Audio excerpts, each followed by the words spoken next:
Sometime we are just scrambling because we had a whole speech lined up.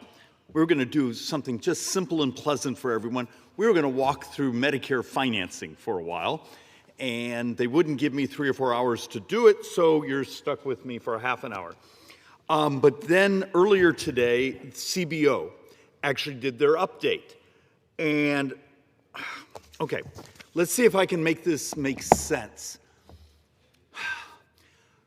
When I come behind these microphones, I'm trying to explain sort of a unified theory that so often the political class behind these microphones say, we can do this.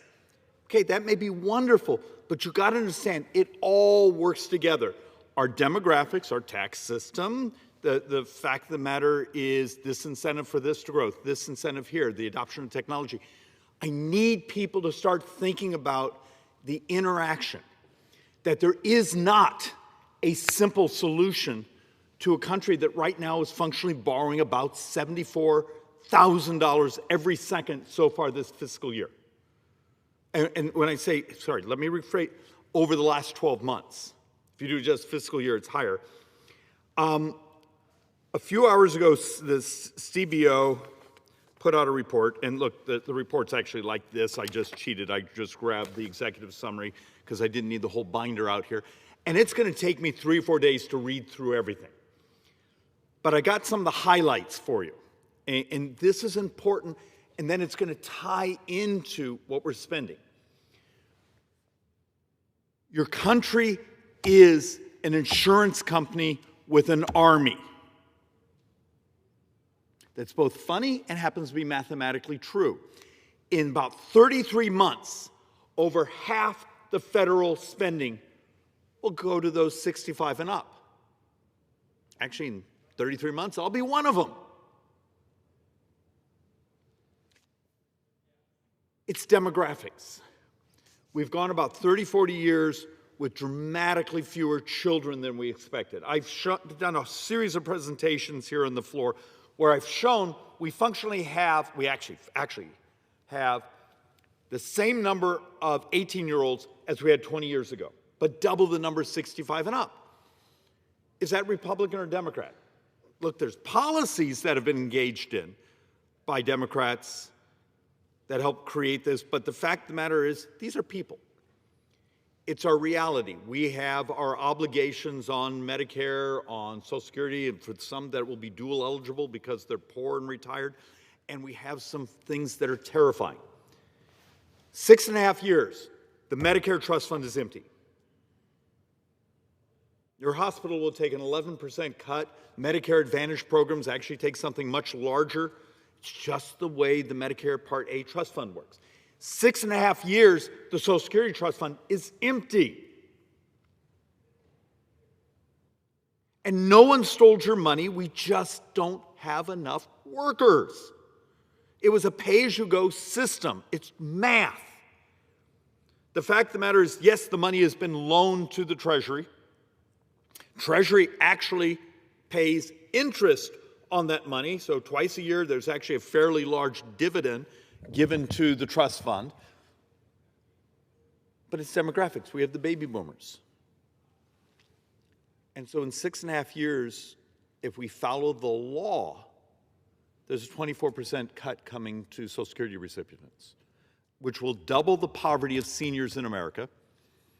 Our math is it will double the number of baby boomers that are homeless. It's absolutely immoral. But we're not allowed to talk about it, except for idiots like me who get up and week after week after week saying, please, my brothers and sisters here, there's things we can do. But the Democrats say, well, just tax rich people. And then you show the math is nothing like that. It doesn't work. So here's the CBO report. In here, it makes it absolutely clear, and I've been telling you for a year, but the scorekeepers have finally caught up with my joint economic economists. Remember, I chair the Joint Economic Committee. I chair Oversight and Ways and Means. So I'm blessed. I have a freaky smart staff. 2032, the trust funds are empty. Okay? So 2033, the first year where they're completely empty, if you said, we're just going to pay for everything out of the general fund, okay, we can do that. My estimates come in at about $638 billion in 2033 just to make up the shortfall of the Social Security Trust Fund being gone and the Medicare Trust Fund being gone. So that's what, 60% of today's defense budget. Why is math such an anathema to this place? So let's walk through a couple other things here. I've only had time to produce a couple boards from the new CBO report, and then we'll try to tie these into what else is going on. So this year, we're basically going to spend 3.3% of the entire economy on interest. Interest. Now, and once again, this interest number is just the interest to publicly sold debt. Remember how I was just talking about the debt that we borrow the Social Security money, from the trust, and the trust fund gets IOUs from the Treasury, and we pay it interest, and then when the Social Security needs money, which they do every month because the tax receipts come in and your FICA taxes, and then there's a shortfall, so they cash that in every month. If you add up all the money and interest paid from the trust funds, I think this year is going to look more like $1.2 trillion in interest. Why that's important? What's the number one spend in America? Number one spend of your government, federal government, Social Security. It's going to come in about $1.6 trillion this year. Interest is your number two. It's going to come in about $1.2 trillion. Medicare is going to come in about $1.1 trillion this year, maybe a little more. Medicaid and ACA, Obamacare subsidies, are going to come in $900 billion. So those are your top four. Number five is defense. The thing that's actually in the U.S. Constitution is actually number five in hierarchy of spending. And one of the things CBO was trying to point out is their estimate is 9 budget years. So 9 budget years is 2036 from now. That we will go from $1 trillion of interest to $2.1 trillion of interest. So in 2036, so 9 budget years from now, the annual deficit will be about $3.1 trillion. $1 trillion structural deficit, $2.1 trillion will just be interest. The majority of future deficits are actually interest. Interest in healthcare are the primary drivers of U.S. sovereign debt. Will the bond market continue to finance this? So what happens when one of your greatest solutions is, can we actually have honest conversations about healthcare costs? Are we willing to legalize the very technologies, the methodologies of helping our brothers and sisters stay healthier and therefore use dramatically less healthcare? I've been coming behind this mic for over a decade, presentation after presentation of technologies, new pharmaceuticals, new methodologies to crash the price of healthcare, and I get the crap kicked out of me because armies of lobbyists don't like it when we talk about changing their business model. Remember, several months ago we did, and I came here to the floor and showed, we came up with a math experiment of, in America, how many duplicative MRI scans, ultrasounds, X-rays, CTs are there? And it was like, the top end was looking like $36 billion in a single year. So why wouldn't you do something crazy? You get an MRI, attach it to this crazy supercomputer you put in your pocket, and then when you go to your next doctor, you put it up and it's up on their screens, and not get another one. Now, it turns out you get some folks that make money on the duplicative scans, they get very angry. But $35 billion over 10 years, $350 billion, and that's just one of dozens of things. Why is it so hard? Are we that afraid of the lobbyists? Are we that afraid of trying to explain to the folks at home? We don't have a choice.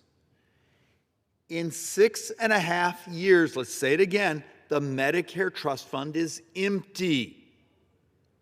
You want to extend the life of the trust fund? Let's have a revolution on the actual cost of delivering health care. A couple other things that are highlights in the CBO report. They estimate in 10 years, we have 5.3 million people fewer in America. Mostly reduction in immigration and the fact that our fertility rates continue to fall. But think of this, that missing 5.3 million people is $500 billion over that time frame in lost tax receipts. So when I use the term demographics on our debt, it's a function. Our debt is a function of the fact our society's gotten older, we have substantially fewer children, we're going to have fewer workers, and there's actually whole charts I have here that actually talk about, and look, they're hard charts. This one was absolutely inappropriately designed to use on the floor, but it's trying to explain what happens in a society when we have substantially fewer young workers in our society and substantially more of those who are now 65 and older. It's just life, but we have to be prepared for what it means when the majority of federal spending will be going to those 65 and up in just a couple of years. Are we prepared for this? Of course we're not. So many folks still have a mind frame that's decades out of date of what we are demographically. And this is happening over the entire industrialized world. But in our society here, if I can raise wages, raise productivity of those who are in the workforce, I have resources to cover the promised benefits because we made a deal. We have a societal deal. We're going to cover Medicare. We're going to cover Social Security. Something I do want to touch on, and I didn't bring the chart on this. There's a lot of folks that think Medicare itself is paid for by your payroll tax. Okay, it's actually about 38% of that. So you as a medical enrollee, you pay like the total cost, depending if you're in Medicare Advantage, which is what, 55% of the population. The others are maybe in Part A and B. So 15% is sort of paid by the enrollee. 38% is paid by the FICA tax. So today's workers paying for today's retiree. The rest is borrowed out of the general fund. So you've got to understand a huge portion of our debt is actually paying for the health care. Sorry, my 3-year-old's trying to call me. Yes, I have a 3-year-old and a 10-year-old, so you know I'm optimistic. So when we talk about Medicare financing, most folks don't understand it is one of the key drivers of our debt. So let's actually walk through something. So several months ago, we gathered all the MedPAC reports, all the other reports on Medicare Advantage. We call it's Medicare Part C. I love a capitated model. A properly designed capitated model, which is Medicare Advantage, is designed so you have sort of a gatekeeper. That may be the insurance company, that may be the group of doctors, and their mission needs to be helping you be healthier. We do this in my state's Medicaid system. We call Access in Arizona. I was actually, at one point, actually did the budgets for that. The concept behind this is you align the incentives, that the incentives aren't to keep trying to find the highest reimbursement to charge things to the healthcare system. It's the incentive to we're going to help our brothers and sisters be healthier. And if you're the insurer, you make profit because you lower utilization, because you had your enrollees, your patients, your members get healthier. That's not what's been happening in Medicare Advantage if you read the actual auditing reports. So we actually did a piece of legislation several months ago that said, instead of having this world where there's the risk scoring, and if you see there's actually now criminal investigations going on at Justice Department because of people being scored as being much sicker, needing much more, and they're actually not sick. There's multiple criminal investigations going on at Justice Department, and I keep approaching the Medicare Advantage company saying, work with this. Could we get rid of the way we do risk scoring, the way we do these star ratings, where you use those things to pump up your compensation, and actually do it from enrolling, let's get the actuarial models right. We'll build a shock absorber if someone gets really sick, we'll share the risk. But then the incentive to help the population get healthier and healthier, because we have technology, we have wearables, we have GLP-1s, we have other things you can do to help our brothers and sisters get healthier. But we have lots and lots and lots of data right now.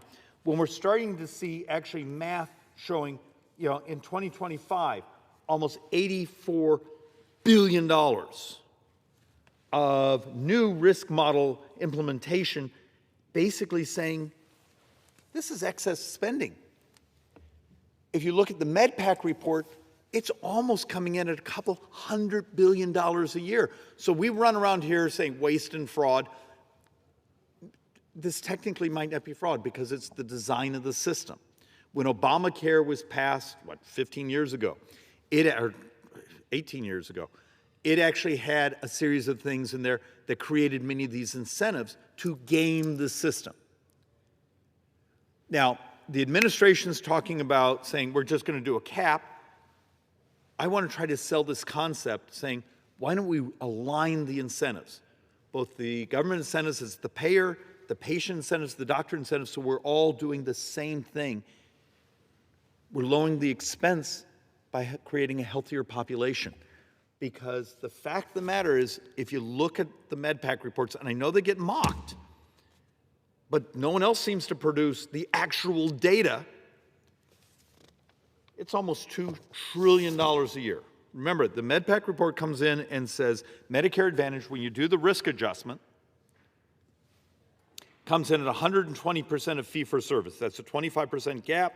The original design in 2005 of Medicare Part C was supposed to come in at 95%. I know it's geeky, but this is stunning amounts of money. We will spend hours here arguing about millions of dollars. These are billions and billions, and over 10 years, it's in the trillions. Why is it so hard for this place to want to take on the things that actually would affect the crushing debt that CBO just told you is coming screaming at you? Remember, the CBO report here basically says in this 9-year budget window, 10-year budget window, your country goes over 120% debt to GDP, surpassing World War II. So we're going to fix it by little incremental things, or we're going to do it by a major reconciliation bill that actually takes on big issues, complex issues, real math? Or will we just continue to pander and not tell the truth about the scale of what's coming at us? So look, Medicare Advantage overpayments. So we believe this last year, just the overpayment portion was $84 billion. You start to see a chart like this, add it up. I actually have $1 trillion here for you. And then align the incentives, I can get you another few $100 billion of alignment incentives by changing utilization, by helping our brothers and sisters be healthier. That turns out that's real money. And look, I have lots of charts here, but I want to actually I'm going to skip around a little bit. Contributions to the proposed Medicare Advantage payment update. If there happens to be a lobbyist out there representing Medicare Advantage, come talk to me. This is what I think CMS is actually proposing to you, saying, we're going to change the compensation, we're going to change your risk scoring, you're basically getting zero movement. Okay. This is what you get by not working with us in aligning the incentives, where you can make a profit by fixing the incentives within the system, or you can basically get a cram down. Which one do you want to do? You want to prove that you're a free market manager, that a free market system actually can deliver health care and do it better, faster, more efficient, and actually more morally. Because you give a darn about your patients. Or we can just basically say, we're just going to pay you less. And then you figure out how you're going to put that through the system. Because this is the proposal coming at you. You didn't want to talk to me about trying to fix the incentives in Medicare Advantage, so now you're going to get this. I will argue, come talk to us about our piece of legislation. It's been out there for several months. You've had chances. We've had multiple PhD economists score it. We have a preliminary score from CBO saying it's probably about $1.84 trillion in savings over 10 years, making it the single largest savings bill in U.S. history. And I'm in a 50-50 district, and I'm doing bills like this because I can do math. Look, Mr. Speaker,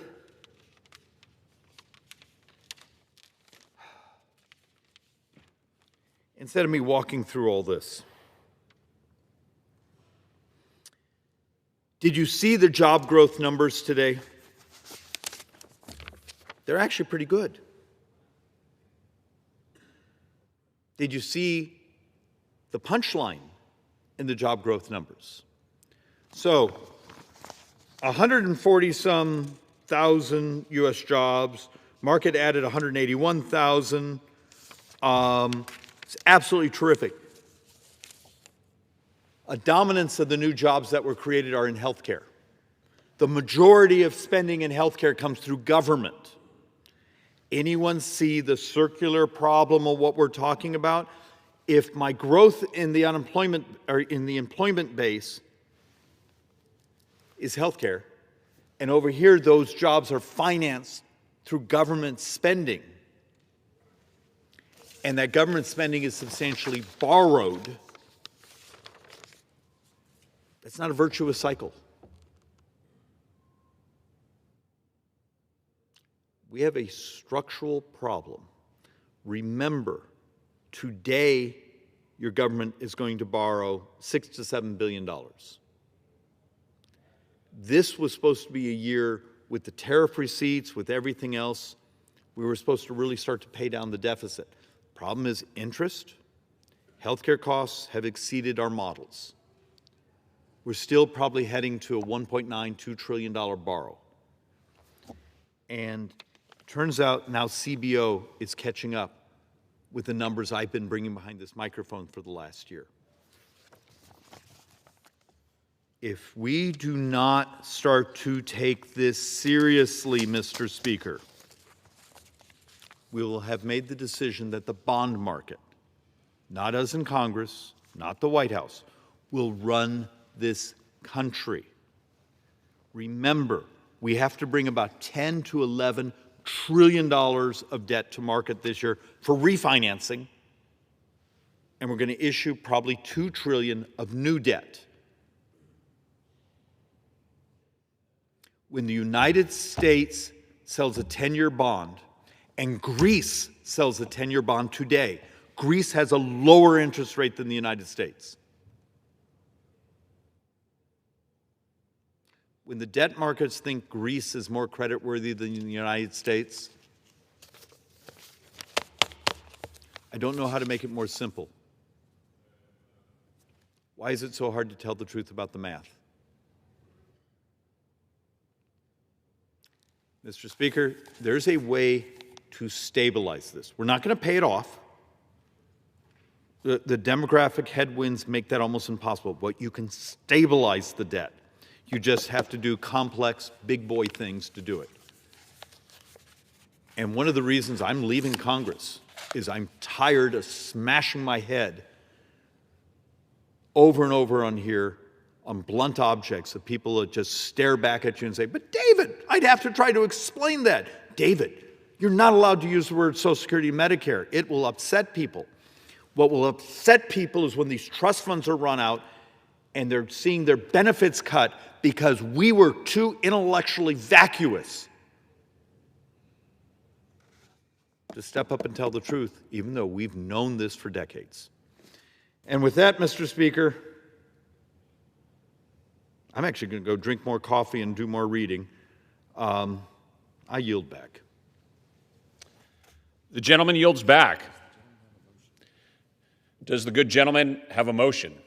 I don't know if I qualify as good, but Mr. Speaker, I move that the House stand adjourned. The question is on the motion to adjourn. Those in favor say aye. Those opposed, no. The ayes have it. The motion is adopted. Accordingly, the House stands adjourned until 9 a.m. tomorrow.